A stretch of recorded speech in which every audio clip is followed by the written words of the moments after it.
ৰাজ্যত পুনৰ নিৰুদ্দেশৰ ঘটনা। দক্ষিণ কামৰূপৰ বকো থানাৰ অন্তৰ্গত বামুণীগাঁও বনগাঁৱৰ নিজবগাই গাঁৱৰ পাতিৰাম বড়ো নিৰুদ্দেশ হৈ পৰে। বৃদ্ধগৰাকী যোৱা 24 তাৰিখে পুৱাই প্ৰাতঃভ্ৰমণলৈ ওলাই গৈ উভতি নাহিল।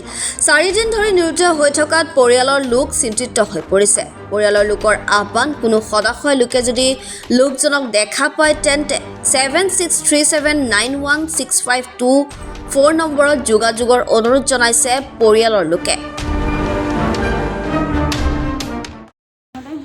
মই তাৰমানে আমাৰ এই যিজন মানুহ নিৰ্দেশ হৈ আছে তেওঁৰ কাৰণে মানে আৰু আমাৰ ঘৰৰ ওচৰৰে এই যাতে মানে তেওঁক এই হেৰি কৰিলে মানে ক'ৰবা দেখিলে বা সেই এটা কণ্টেক্ট নাম্বাৰ দিব, সেইটো নাম্বাৰত যেন মানে কল কৰি দিয়ে আৰু সেইটোৱে।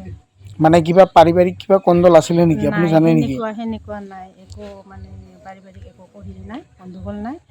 কালি তেওঁ মানে মৰ্ণিং ৱাক কৰিব যায় পুৱা, তাৰপিছত আৰু তাৰ পৰা আৰু সেনেকৈ মৰ্ণিং ৱাক কৰিব যোৱাৰ পৰাই নাই আৰু নিৰুদ্দেশ হৈ থাকিল। মৰ্ণিং ৱাক কৰিব যোৱাৰ পৰা আজিলৈকে মানে সন্ধানটো নাই। অহা নাই।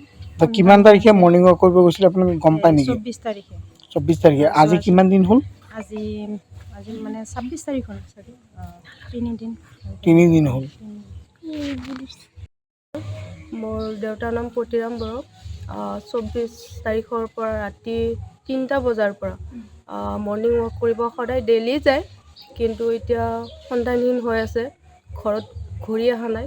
তো কোনোবাই কৈছে কি বন্দাপাৰাত দেখিছোঁ বুলি বকো ছাইডে, কিন্তু আমি তাতো বিচাৰি গৈছোঁ, থানাতো এজাহাৰ এখন দিয়া হ'ল, জনাই দিয়া হ'ল। তাৰপিছত তথাপিও আমি বিচাৰি পোৱা নাই। আমাৰ দেউতা অলপ অসুস্থ হয়, তো আপোনালোকে য'তেই দেখা পায় আপোনালোকে যেন বিনম্ৰ অনুৰোধ জনাইছোঁ, আপোনালোকে যেন আমাক কণ্টেক্ট কৰি জনাই দিয়ে যেন।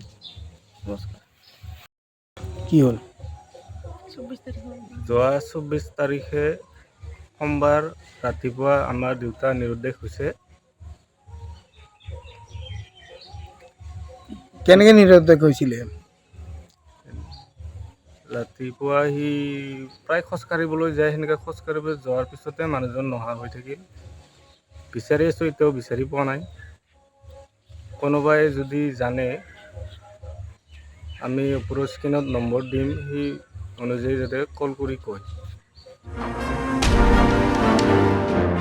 ছয়গাঁৱৰ পৰা ধ্ৰুৱজ্যোতি দাসৰ ৰিপৰ্ট, এনি ভাৰত 24।